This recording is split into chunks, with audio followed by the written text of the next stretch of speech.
Casting with you should help preserve the health of my back a little bit.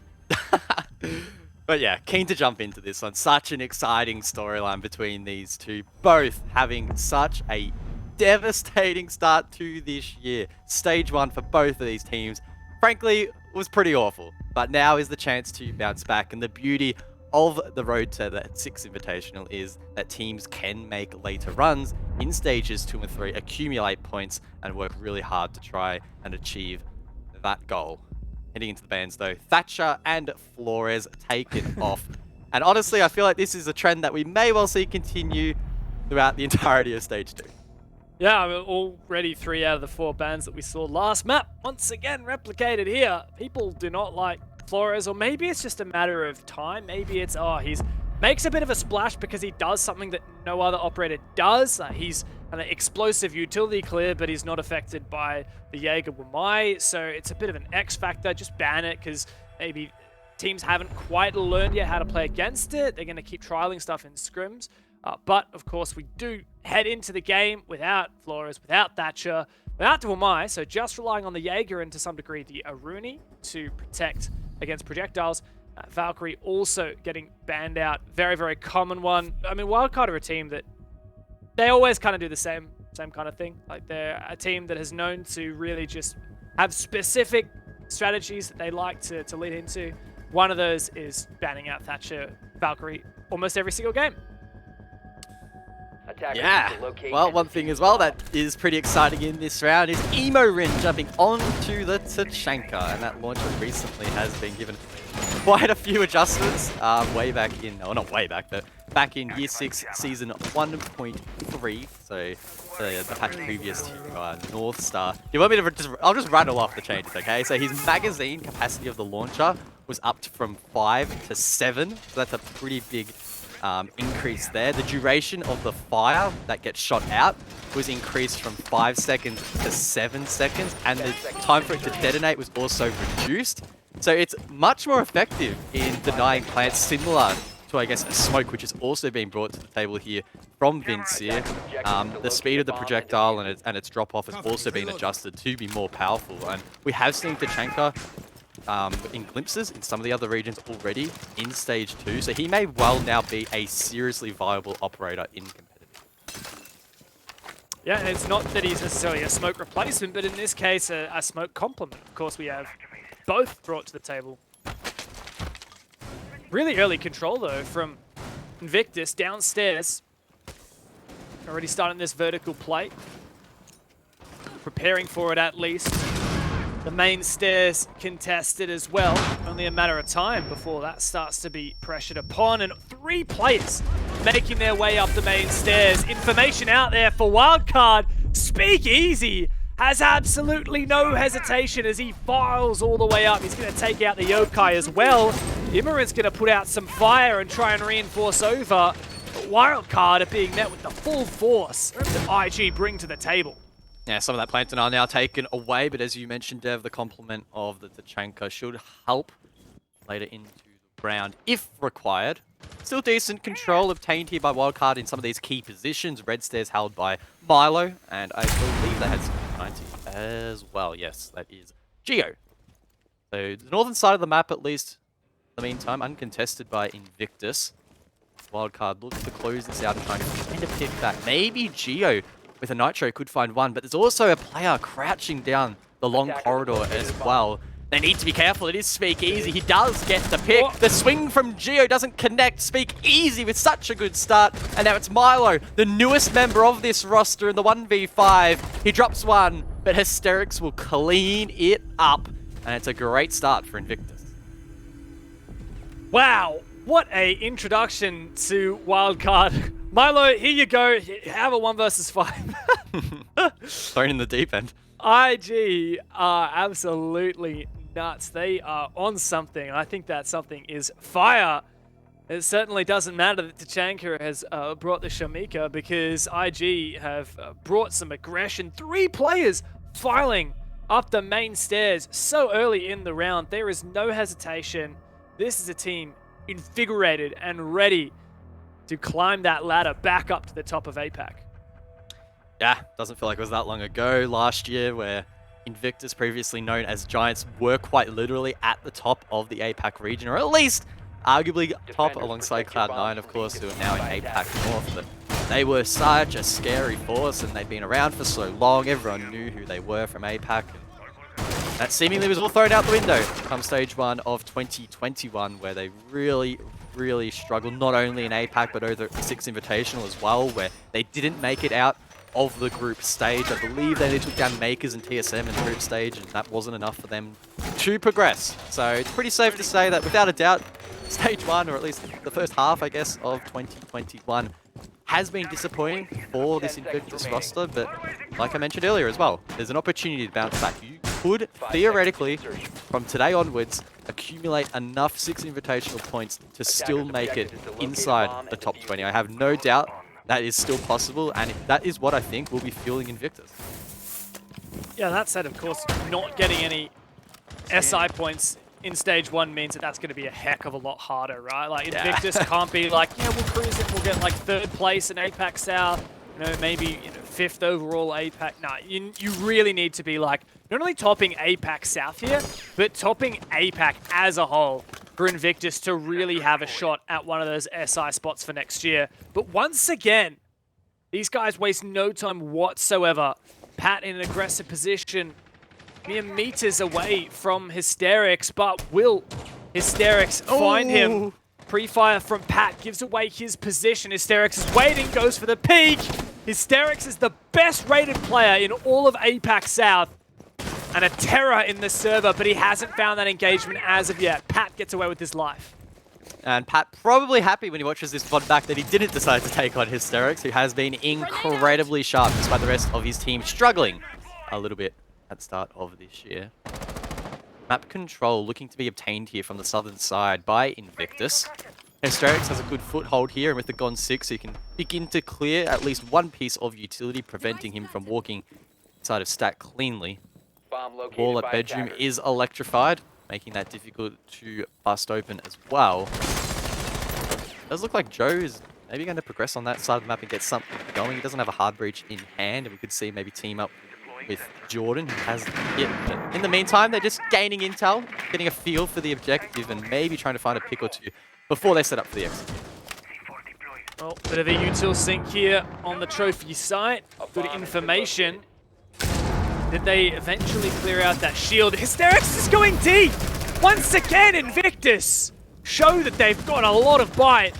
Still haven't managed to take a chomp out of Wildcard yet, and in fact it is Luna the first to fall. The pulse below proves lethal, and now Hysterics goes hunting. 50 seconds left, but finally Jordan finds the first pick for Invictus. Hysterics chases down Milo's downstairs, and now he's pushing up Astro. 3v3, but Joe holds on, and now Jordan forces that plant down. Hysterics, a dangerous player, has 2 in his sights, finds one, finds the double! And IG starts storming through Wildcard. Oh, that is sharp. That is sharp. And he's even running the cheeky card charm there. Just rubbing it in the faces of Wildcard a little bit there. Bit of a meta game going on, but my word, that is scary. And like you mentioned earlier, Hysterics at the very top of the ratings, and when he shows up, he is very difficult to shut down. So concerning signs here for Wildcard as we open up stage 2. But there were, glimpses of good plays there for sure. We saw Milo be really disruptive there on the pulse, for example. But when it really came down to that execute, unfortunately, they were really just caught off one player, Crouch, walking up Astro stairs. If that hadn't have been the case, if Hysterics was shut down, that result probably would have flipped. The thing with IG is they've just shown no hesitation whatsoever, and that is scary. When there can be, 50 seconds left on the clock, and Invictus are just like, yeah, okay, I'm going to solo push into side, see how deep I can get stat, and then if I don't find a pick, I'm not going to overextend and lose my life, I'm going to fall back. And the fact that, 30 seconds into the round, Invictus were already in Aviator, that is so deep, so early on. In fact, I'm actually really curious. I would love to hear the comps of IG, because they had such an early presence, and then there was like a whole minute where they didn't really look to be getting much further. Now, I have no doubt that, you know, things were happening in terms of the comms. They were droning and clearing areas. But if in the first 30 seconds they've cleared Aviator, and then a minute goes by and they haven't really taken any more ground, I don't know, it's funny. Talk about funny. That drone from Jordan is no joke, and Milo gets taken down. I think it was off the back of that intel as well, maybe? Maybe not. I thought it was someone else that I saw from the outline. Honestly, my eyesight is not great. Oh, it is. Okay, yeah, you can see the Oryx. You can see the Oryx logo. Yeah, no bodies in Siege anymore. Client-sided was having issues. They were different positions, different players. You could hide in them, etc. Now being replaced now with the little disc, has the operator icon. So yeah, that was Milo taken down there, and I believe part of that was off the back of the intel, that drone inside of the little plant pot, proving fruitful for the attack. Another good start here for Invictus. They get the opening pick for the second time in this map, and they'll be looking to convert this into a win. No presence above at the moment here from Wildcard, but they do have information. Pat with the Nitro down below does shut down Joe, and in doing so, evens it up 4 apiece. IG have had a lot of good info that did enable them that first pick, but losing their sledge now suddenly makes the vertical game a little bit more challenging. Speakeasy is running breaching charges, but it's the only breaching charges that IG will have, which means that getting Vert on some of those pivotal players on site like Pat and Geo is going to be very tough, and Vinny takes down Luna. Suddenly that flank watch is taken down, a C4 takes down Speakeasy. He's not going to be making any more vertical holes, and now Wildcard may have managed to springboard themselves back into this game up 4-2. But Asterix, he's always one to watch. He's found his second on the round. Don't count this man out in this fight. Jordan alongside with the AK-12 could do some damage, but his job is to worry about getting this plant down. Pat still has the pulse scanner up, and he'll be able to call when Jordan pushes in, and the rest of the team should be able to relax. The Banshee pops open. Of course, that's recently been nerfed as well, and eliminates the ability to completely stall this attack. But it doesn't matter. Wildcard's still able to shut them out. And that was such a great round from Pat. He delivered so much intel to the team, and they played off it really, really well. 2 C4 kills for Wildcard. It was quite the explosive round on both sides. The round opened with a nade kill from Asterix, and Wildcard managed 2 C4 picks as well. I'm going to reiterate, I think it was really impactful. Those 2 players that were C4'd by Wildcard, it was the Sledge and the Zafir, the only players that could get Vert, both of which have to get really up close and personal to the floor in order to actually, you know, operate the sledgehammer or put a breaching charge down. Unfortunately for Joe, he was just kind of caught off guard. He clearly had no idea that he was vulnerable to C4s below, didn't expect it.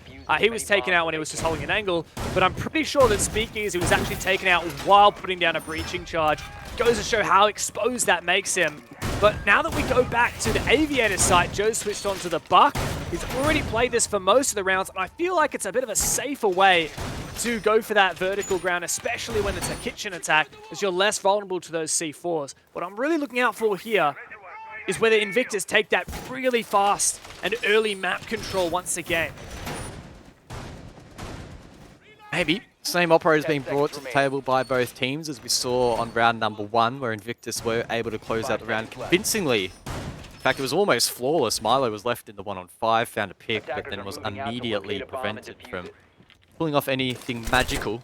Invictus claiming quick map control, able to swiftly take down their opponents one by one, and no trades were delivered. And a lot of that damage really was delivered from Invictus themselves over towards that long corridor on the western side of the map. Once Vinny was taken down and the top of Brown Stairs was exposed, Invictus capitalized upon that really, really well. So keen to see if we see, I guess, the same level of pressure applied on that position by the attack. Once again, Vinny is the opening pick here. Once again, it is to Speakeasy. Must have been a little bit aggressive there on the stairs. Where is that cheeky? There you go, halfway down the stairs. We just lost that fight. A little bit too aggressive there, perhaps, for the smoke. It's a lot of util gone. Milo's actually roaming downstairs as well. Milo looking to trade out. In fact, his former teammate, Milo and Vinny, played together way back on Team Sinister in ANZ. Now they are reunited here on the side of Wildcard. Milo, though, does rotate away, uses the basement. Doesn't often see a whole lot of gameplay, or at least gunfights. Poke his head up towards the red stairs, maybe trying to catch a player off guard, but Invictus, all of their efforts currently focused on the brown stairs, it would appear at the moment. But slower than last time we saw this push from IG. Milo's on for this flank as well, caught in the air jab. Is anyone from IG watching? Jordan flicks onto Cams. Milo's playing it patient. He knows he doesn't have to push and go up his life as of yet. Even though Wildcard have a numbers disadvantage, they have some pretty strong positions, but that gets a bit more difficult now. Speakeasy has found another kill. That's a great shot, though, from Imorin with the Tachanka DP 27 in hand, and he does some damage. Now Milo's back on site and ready to take some fights with a 416. The Wildcard just hold here when the IG push. There's Milo going down to Joe. And IG now have a 4 versus 2 advantage. It's just Pat and Emo to hold on. Drone's being used here to find the final 2 defenders. Pat looks to get aggressive. The Bearing Knight so good at the moment, but it doesn't quite drop Luda. The Nomad survives, and now Imorin is left in the 1v3. He needs to hold out for 25 seconds. He does drop one, doesn't quite get traded, survives on a lick of HP. The launcher will send flames over towards Model, but Speakeasy shoots him in the back of the head, and the attack will close out the round. What a showing from Speakeasy, and I love the tribute there on the M762. The Team Secret skin, the Evil Genius's charm, bit of a throwback, but he was throwing punches left, right, and center that round. I think it was a 3K, all said and done. Speakeasy's always been renowned for being a big fragger, sometimes overshadowed by Hysterics, who is kind of just in his own category. But an absolute machine. He really is. But honestly, Speakeasy's had such a good game today, and really having a lot of impactful kills, 2 opening kills as well. And it's really leading Invictus into this advantage. As Wildcard only have successfully defended Kitchen Dining so far. This is their 3rd attempt at Aviator Games. And, well, at some point, something's got to give. Yeah, and it feels like Invictus have, I guess, dusted off the cobwebs a little bit, keeping in mind that most of this roster on their return back from 6th Invitational had to quarantine in Singapore for 21 days, so quite a distant period. And I can't help but feel like if they were scrimming, the conditions probably wouldn't have been ideal. You're not in your home setting, you're not as comfortable, etc. So it would have been a little bit more challenging for them. So to see them, I guess, come out of the gates here in their first official as this roster, it's good. They're off to a solid start, and they'll just be looking to continue on this form. Starting on the attack can be tricky. You're the ones that need to initiate a lot of these fights and get things going, and they are really putting in an effort to achieve those outcomes and are keeping Wildcard on their toes. And again, this is a very important match for both of these teams. Both of these teams are on a quest, a journey for redemption.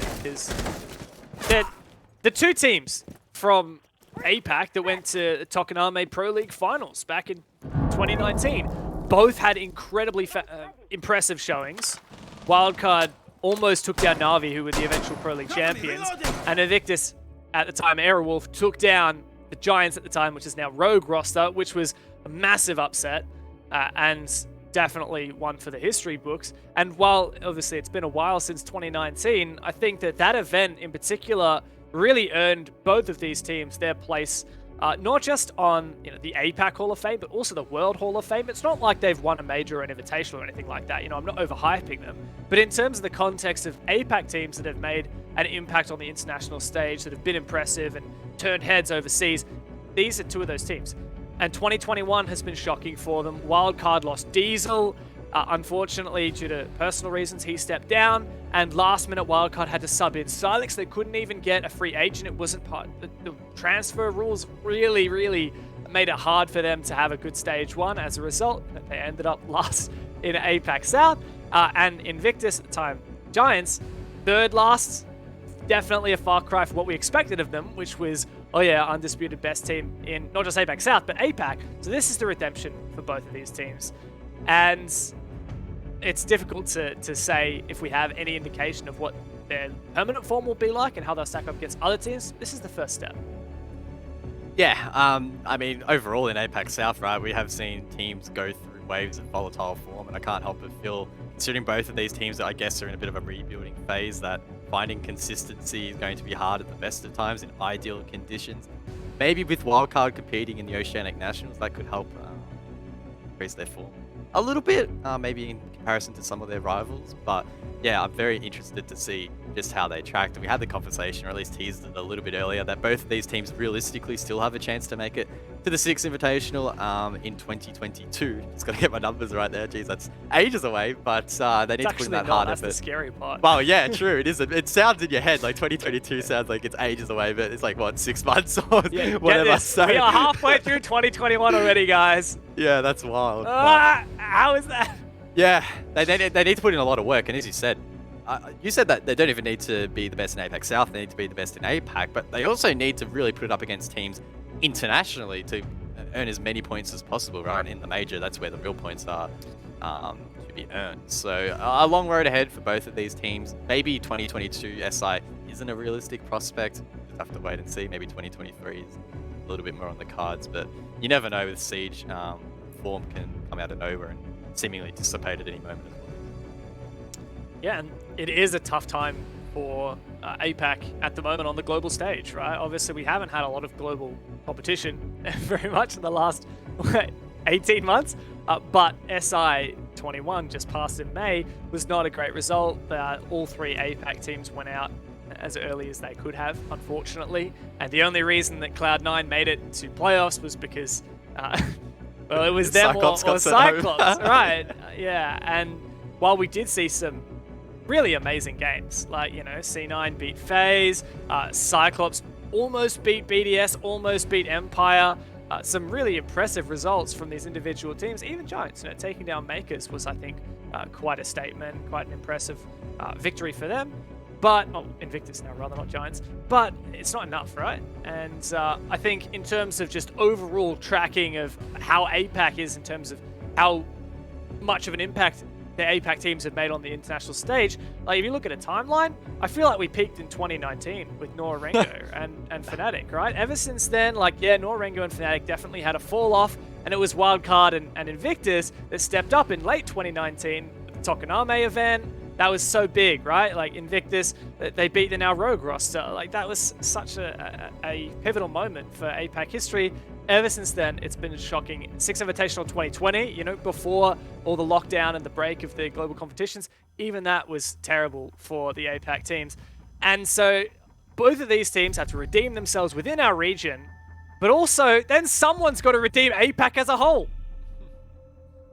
Yeah, you painted a bit of a grim picture there, Dev, but that's all right. There's always, you know, rise from the ashes, I guess you could say.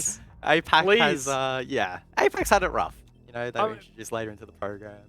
Oh, for sure. But we don't want to feel sorry for ourselves, right? Because APAC love to put up a good fight, and we love to stick it up to some of the other regions when we can. So you never know who the next team from APAC will be to step up to that next level. Will it be one of these 2 teams, or will it be the likes of Elevate or Knights? Who knows? I wish I could tell you. I cannot read into the future. I don't even know what I'm going to be having for dinner after the broadcast. I'm having for dinner tomorrow night. I don't think that far ahead, so who knows?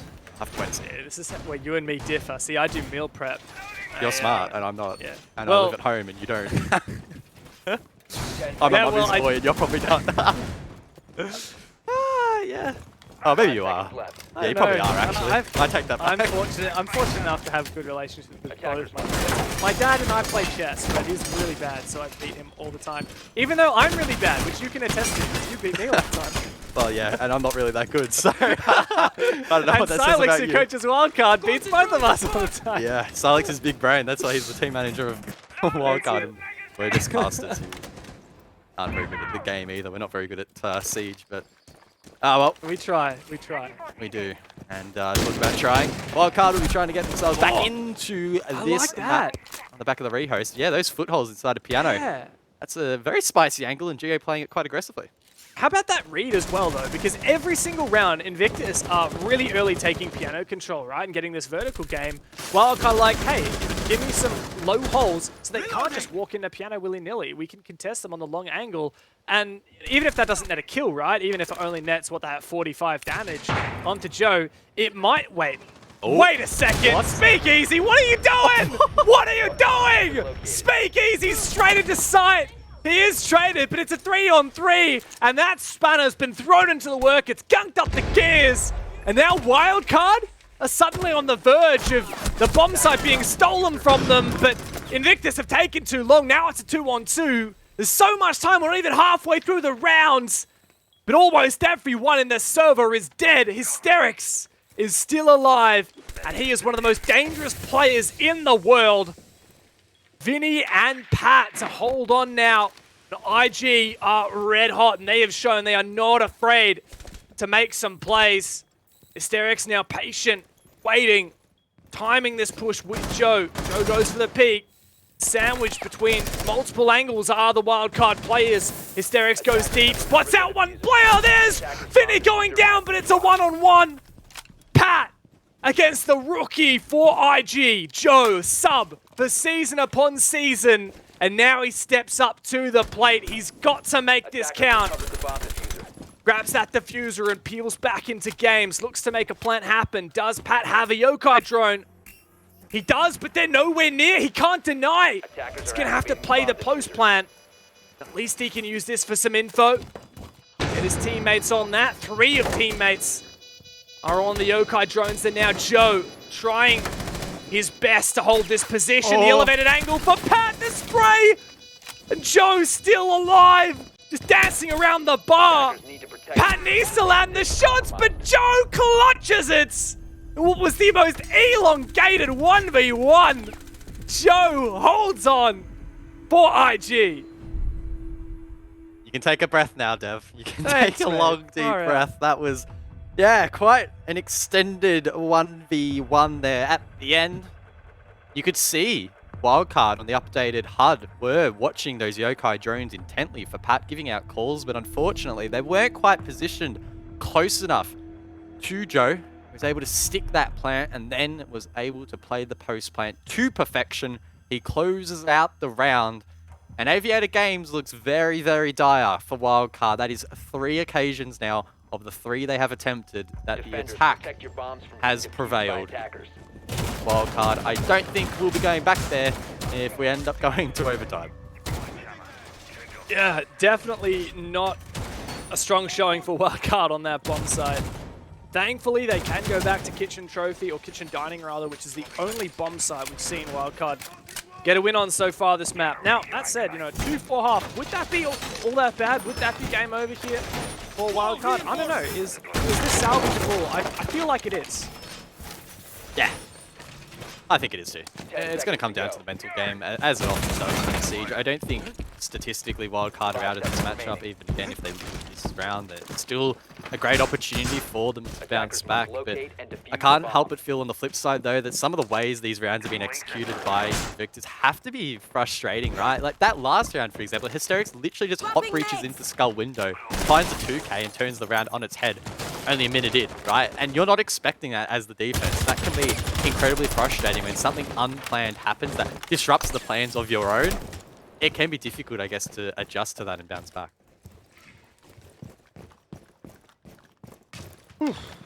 Yeah, I'm still recovering. I'll get there eventually, don't worry. Oh. Bit of info at 90. Loska, take out that drone and peel back.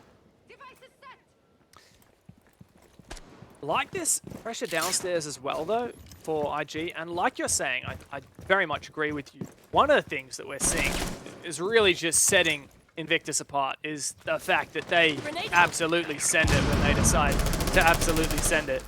No hesitation. When they decide they want to make a play, they make a play. Well, you say that, but this one has been a little bit more conservative so far. Oh, maybe not. Joe just drops down and takes down Milo, who was getting a little bit cheeky there on the Oryx. And I guess Invictus are catching us off guard as much as they are Wildcard. It's another opening pick for the attack. Has been one of the strong suits for Invictus, but they still need to be able to convert that advantage. Only half the round remaining, and they don't really have much control above. Joe is looking to get something done, but as we saw previously, Pat is down below delivering a lot of intel to the rest of his team using that pulse scanner. Well, it was C4s that made the difference the last time Wildcard played this bomb site, and of course won this bomb site. It's all about those two pivotal C4 kills. One of the big differences here, though, for Invictus is Joe's on the buck now instead of the sledge he was on last time. And, of course, he's still alive, which means that he can start getting this vert without being so vulnerable to the C4s. Pat does have one in pocket, but it's so difficult now, especially with these angles being open. He's going to take a gamble. It might land, and there's Joe taken out. That's nice. That's really nice, but Pat gets shot through the barricade. An attacker inside of Laundry. Applying pressure, Speak easy off screen, gets lit up. A single bullet will take him down. It's looking tricky here for Invictus. They haven't quite got a foothold for this attack, and with only 20 seconds to go, they need to go for something big, but Pat goes big. It's a huge run out, doesn't get traded. Hysteric's looking desperately to try and find it. Needs to hit the shots, but he doesn't. Pat gets 3 in this round, and it's all over. Red Rover for Invictus. Wildcard shut them out. What a convincing round for Wildcard. Despite losing that opening engagement once again, Molosca went down on the Oryx, just like he did last time. Wildcard defended, kitchen dining, didn't matter. Big plays from Pat. It might not have been, well, of course it was firstly the C4, but then following on from that, what a run out from Laundry. He would have been detected for a good amount of time before he landed that shot. And then to survive and find Hysterics as well. Wildcard really have some serious firepower on that dining site, but on every other bomb site, just completely abysmal. Invictus had a really, really strong attacking half, and despite those 2 flashes of greatness from Wildcard, at the end of the day, this is a very, very dominant scoreline in favor of Invictus into their defensive half now, which means Wildcard have to come out swinging on their attack to make up for it. Well, this isn't something you might see every day in some of the other regions, but here in APAC, and especially in the hands of Luna, Clash is definitely one of the favorites. And we need to see exactly how this defender will be incorporated into the defense. That shield can prove incredibly difficult and frustrating to deal with, but if Wildcard have done their homework, they know that leaving Clash unbanned will likely see her played. So with the likes of Vinny and Imorin on the board, able to disrupt that shield, and maybe even Milo with his grenades, there shouldn't be too many issues if Wildcard do play against this shield efficiently. Big roam for Hysterics all the way down in the basement. Jackal pick, though, does mean that those far and wide roams can be somewhat contained and suppressed. As Wildcard start to take from Master across, very different to what we saw from Invictus, who were very study-centric, though they did tend to just send it time and time again. There's the Aruni scanned out all the way downstairs, and Hysteric starts to pull back. Those scans won't last very long, and those footsteps have now disappeared. Gio's taking control now into Trophy, moving forward, but he's about to meet the Clash. That's where things start to get tricky for Wildcard, and Luna has preemptively gone to this side of the map. Speak easy, taken down on the Jaeger. He'll be able to crawl back to the top of Red Stairs. Milo might try and cut off anyone rotating down in that hallway to pick him up, potentially. I don't think anyone is there to pick him up, no. Wildcard will desperately want to try and finish this player off. Not only is it Speak easy taken off the board, he's so dangerous, but it does take away a lot of that control and support offered to Luna. It looks like IG have decided not to try and res Speak as I say that. Luna actually goes over. Is he tempted to go for it? Pushed out, swings around onto the SMG and finds a pick. That said, Hysterics was trying to make that flank up red, and he was shut down. We now have a player on Wildcard who's injured and trying to be salvaged as two of the Aussies make their way up the stairs. Gio about to meet that clash once again. Pat likely to be picked up eventually. It's a dangerous dance here for Wildcard. Oh, and the clash once again, slowing things down. 55 seconds to set up for an execute here. That clash still a thorn in their side. Yeah, and with Vinny taken down on the Zofia, trying to concuss the clash, no longer a viable option, so that's going to make things a little bit trickier. Milo does still have 2 nades in hand, but you want to use those for the deployable shields if they want to progress down the classical hallway, take out the Maestro Evil Eye as well. So they may well try and pick apart the rest of the defense and leave Luna the last man standing where he'll be defenseless, but that is going to be tricky. Pat's low HP as well. Two-pronged approach now for Wildcard. They don't have the control they feasibly need here. Gio's smoke bounces back off of his teammate's elbow. Man advantage maybe, but that's not going to be enough now for Wildcard. Emo goes deep and he falls to the bullet hose of Joe, stepping up in his inaugural match with IG. And with that, Invictus find their 5th round. Solid round there from Invictus. They held down the forward over towards Red Stairs, and even when things started to get hairy, they put up a bit of a last man stand. Luna in particular on the clash played, some would say overly aggressive, but it did pay off, and he was, to his credit, able to then fall back towards site, waste even more time, and Wildcard then I guess filtered in towards the site, just completely hosed down. Bullets just raining down from left and right. Not a whole lot the attack could really do. Starts to look a little bit concerning. The Wildcard. Attackers need to locate the late round just not quite connecting at the moment. And they were definitely met with a lot of contention in the mid round as well, right? But despite Wildcard finding that early down onto Speakeasy, they did get the advantage out of that, right? They got Speakeasy and they got Hysterics, who was flanking. They lost one player for it, and they still hadn't dealt with the clash. And I think it goes to show that it was the right call from Luna to just peel back and play his advantage, knowing that that clash will be really deadly in the late round when Wildcard just have to funnel through these narrow doorways and corridors. So well played for IG. 5 seconds remaining. They are looking to be quite convincing here on Villa, stretching this lead once again. Locate a bomb and defuse it. Wait a second, is this? Yeah, it is. How did it take me that long to realize this is a living library defense?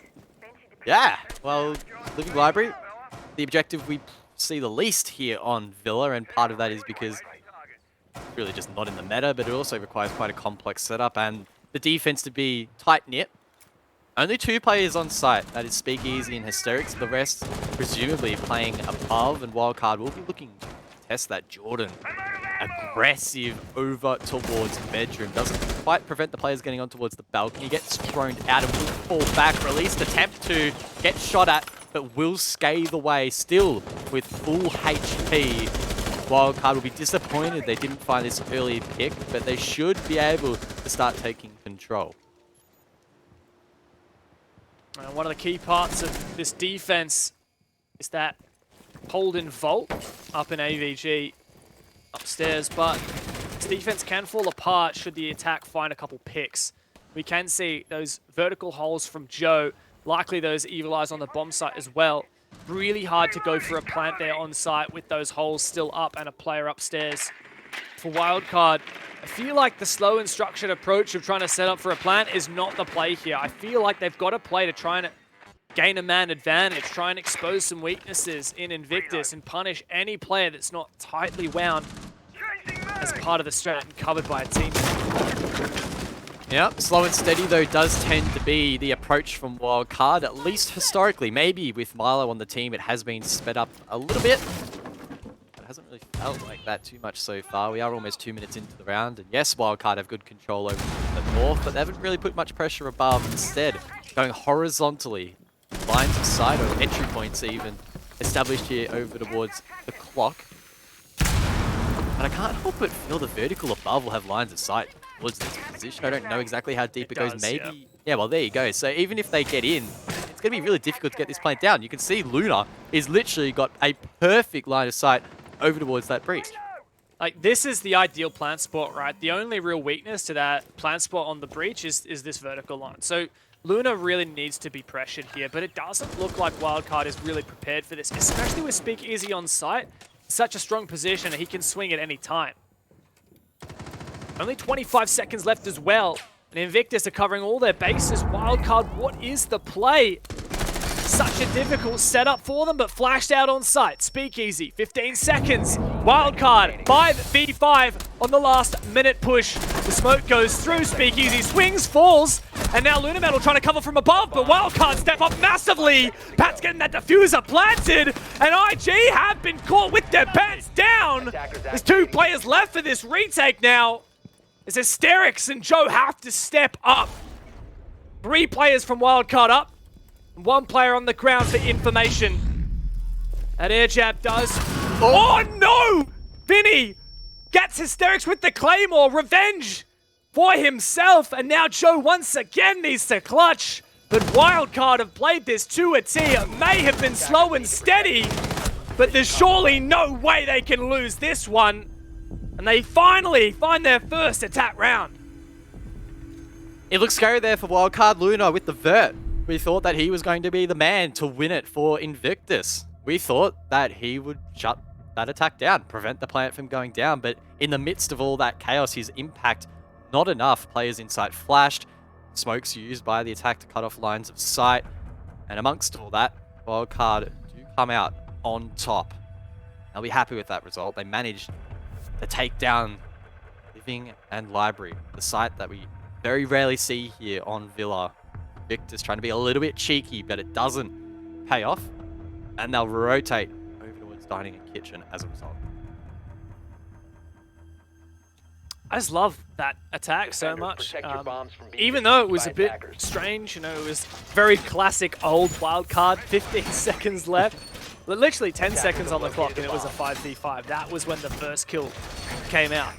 But I think it was the fact that obviously Invictus were expecting the plant on the breach, and instead Wildcard actually shot deep and went for the plant kind of near the hatch, just on the south side of the hatch near where Jordan is at the moment. Thank you, Sky. And that meant that not only is that player protected from a lot of angles on site, but also you can't get vert on that position. It's actually the same plant spot we saw from, I'm going to say BDS last year, and I think it was a November Major. They did this beautiful Amaru up the hatch. Yeah, that was so good. The Wildcard replicated the same plant spot, just without the Amaru, and I really like that. The smokes were just used to perfection. That said, you know, they're still behind 2 rounds, and Invictus have that defense. So I'm not going to be riding home for the Aussie fans just yet. I think Invictus are still in the driver's seat of this match. Yeah, we have to agree with that sentiment. And Luna is playing the Clash again. We saw the issues that caused last time it was brought into the fray. Up to Wildcard to try and respond to that and take him down. Another player that needs to be dealt with is Hysterics. Man, running around doing ridiculous things with his wrist. He cannot stand still for longer than 2 seconds, and that pays off. That's Geo taken down. A good start to the round, and that proves that you don't really need much structure with what you're doing. Just run around, and eventually you will find a kill. Well, that's the thing. Sometimes if you've got overall a well-structured team, you've got Clash on the back line, but you just got one guy who's, I don't know, had a bit of red cordial. He's just running around like a headless chicken. Sometimes that is the key to winning. And I mean, I want to know, like, I wish you could see, like, meters traveled or steps taken or something. Stat. That would be such a cool stat, like, per round. And you just see, like, Luna Metal, 5, and Hysterics, like, 500. Honestly, you say that like it's exaggeration, but it probably wouldn't be too far away from the truth. There you go! Hysterics gets another, and he's down below now, and that's the kit over towards Red Stairs. So everyone from Wildcard trying to enter on that side of the map is not having a fun time whatsoever, and most importantly, they aren't being traded out either. So Wildcard not really playing off one another very well at the moment, and honestly, this round so far, probably a bit of a write-off. And if Invictus convert it, they'll find themselves on match point. Surely Invictus can hold this one down. Milo is dancing around Trophy. This is a heck of a lot of damage though. Wildcard very separated, trying to work together, but it's so difficult. Emo's on that Astro window, or he was a moment ago. Milo's going to try and make this nade do something against the Clash, but he knows that there's no chance for him upstairs. He drops down. Lunametal will see that and call that out. But he's taken down now on the flank. From above, actually. Lunametal gets aggressive with the SMG out. Now it's just Emo Rin. Be feeling a little bit emo in the 1v5. Not going to be an easy task ahead, and a flawless round puts IG on match point.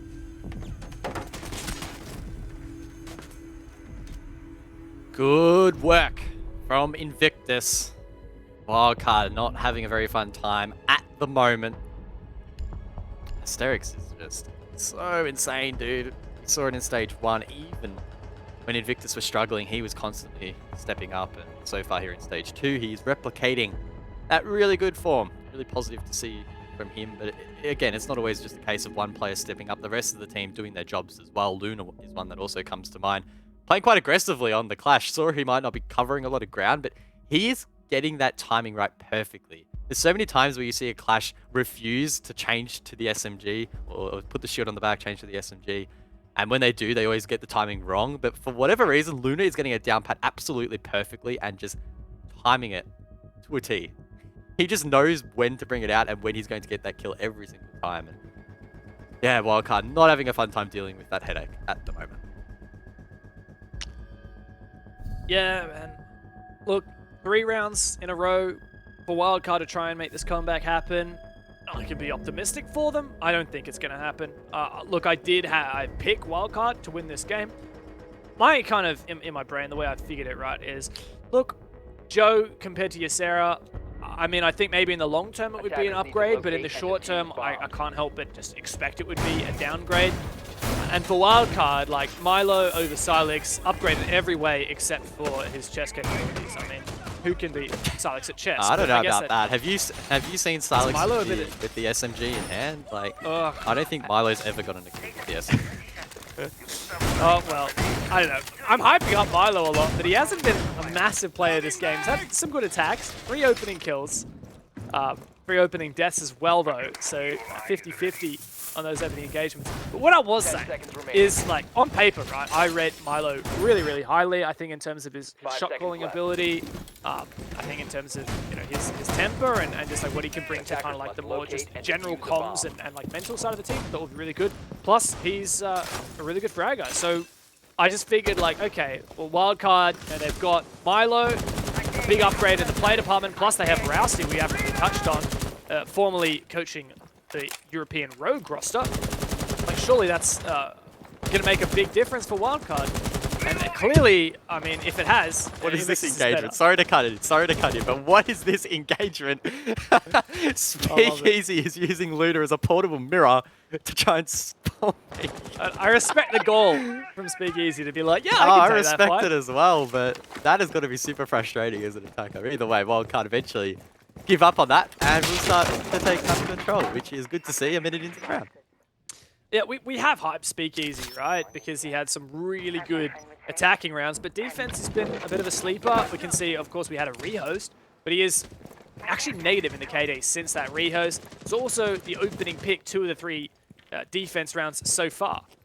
So not only does that show that, you know, maybe Speakeasy is not necessarily as cracked on defense right now, but the rest of Invictus can step up. One big player is Luna.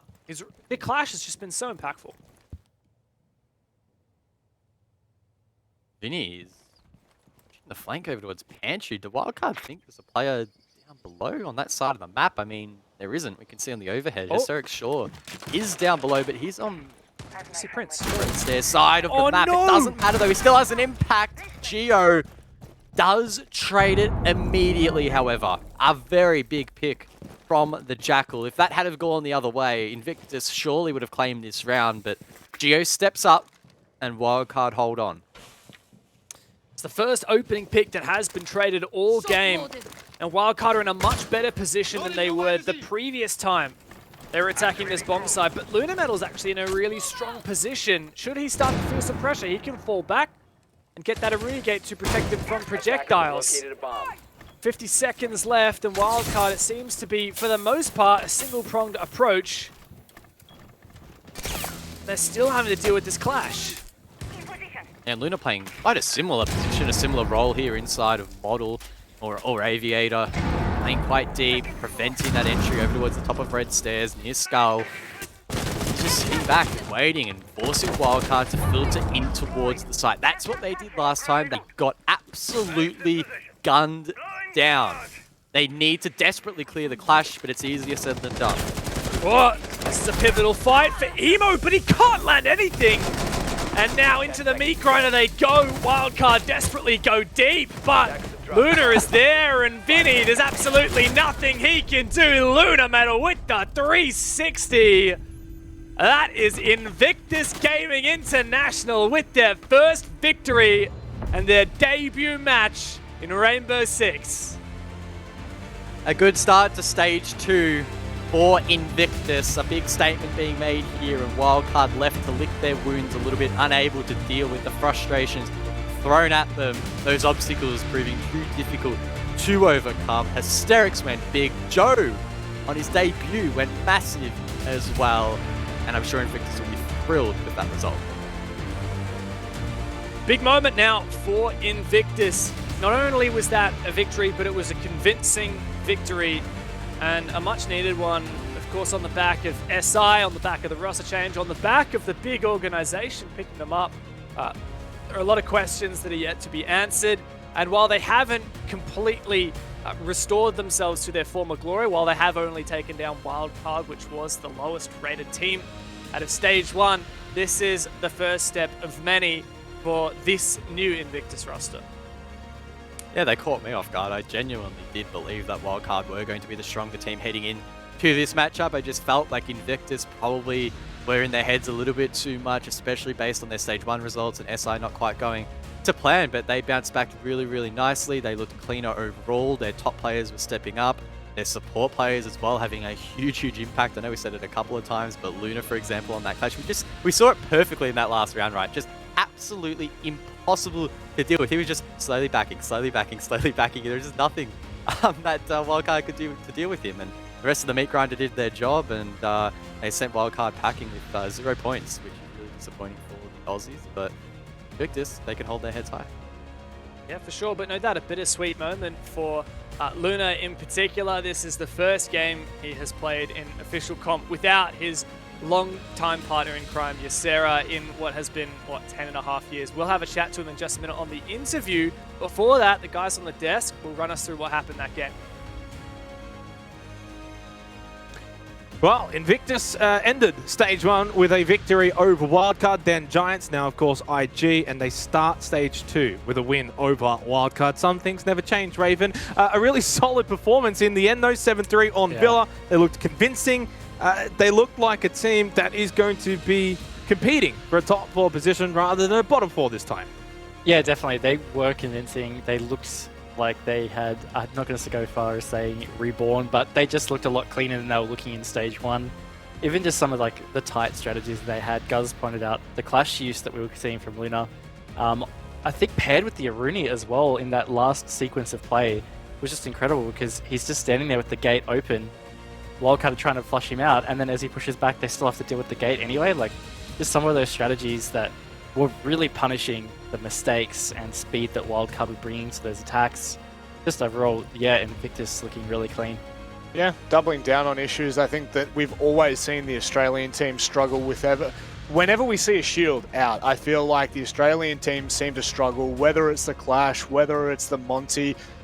You know, it never seems to bow favorably for us. I think maybe, if I recall, like a Nico play on a Clash once. Like, outside of that, I really do just think that we have our struggles trying to deal with that kind of play style. So it's definitely something that I would like to see more from the Australian teams, find a way to adapt to it. But, you know, when there's a stat like 7 out of the 10 rounds, the opening kill going the way of Invictus, that is really a huge, I want to say task to overcome. I couldn't get the word out. It's task to overcome when you are coming back from that much of a deficit in every round. It really starts to just play in the back of your mind. And you know, for Wildcard, we know that they have had their struggles in the past 3 to yeah, really just 3 months, and it looks like it's not clearing up. Well, for Invictus, though, their troubles do look like they're clearing up. We're going to go and have a chat with Luna and see how they are feeling after their win to start Stage 2. A little bit of a peek of Cousin Dev there. Hello, Luna. Congratulations on the victory. Hello. A really good start for Stage 2, which I think for you guys is probably just a stage where it's just about, you know, refining yourself, a refresher, and just rebuilding with this roster now with Joe coming into the lineup. Yeah, it's really all about, I think, revitalizing was a good word that I heard a lot of times. Obviously, 2021, you know, it started out pretty rough for us, in and outside of game. And right now, I think the priority for us over the past few weeks was just to, you know, get rid of all the distractions and really focus and bunker down on what we're trying to do, which is win. And yeah, so far, pretty good game one, I would say. Yeah, look, definitely going to go with that sentiment. Pretty good game one from you guys. Look, I've definitely got to ask, how was it going into this stage, this game, without Ysera? Maybe talk us through some of the emotions that you were going through. Well, it's just it's not the worst. I mean, I've like kind of mentally prepared myself for this kind of thing for a while, but it's just like a lot of the pre-game rituals, you know, having my vice cap not being here it's kind of different, I guess. Yeah, I try not to be so sentimental or emotional before any game day, and that's why you might see me having like an ice cold face most of the time. But that's just because I think to lead, you don't really want to have too many emotions that involve your judgment. But yeah, like I think the emotions don't really come out until you ask me that question. So like now that I'm thinking about it, you know, I'm a bit more sad than I was like before the game started. So yeah. Good one, Raven. Why'd you do that, man? Far out. No, we had to ask you, Luna. Look, I mean, I'm not going to, because it's a bit of an emotional one, I'm not going to deep dive into your play or into the future or anything. I would like to know if there's anything that you would like to say, you know, on your behalf and the team's behalf for you, Sarah, because I know that you have been together for such a long time. I just wanted to know if there was any sentiment, you know, make this a little bit more of a side of a goodbye, you Sarah, rather than you know, what happened in the game. So the floor is yours, my friend. I wouldn't say goodbye because after this game we're probably gonna play ranked together and stuff. So we're still chill, we're still friends. It's not nothing to be overly like, he's not dead or anything, you know. He still lives down the road. So, but yeah, like I guess the one thing I'll say is you know, it wasn't an easy decision. But you know, like I'm really confident he'll bounce back. Like no, not too worried for him there. It's just a bit different now, but different is good sometimes. Yeah. Sometimes it's good to mix things up, and that's exactly what you guys have been able to do with this result. Hopefully for the season. Any final thoughts? Any shout outs that you want to give for the remainder of the season ahead? Yep, shout out to Invictus Gaming and all our, you know, former Giants fans. I hope you guys will still show us that lovely support that you had for us, even though we are bearing new colors right now. Again, we look forward to the rest of the stage, and hopefully it'll go as smooth as it can be. Hopefully it can. For the best luck to you guys. We look forward to watching more next week onwards. So thank you very much for coming and having a chat, Luna.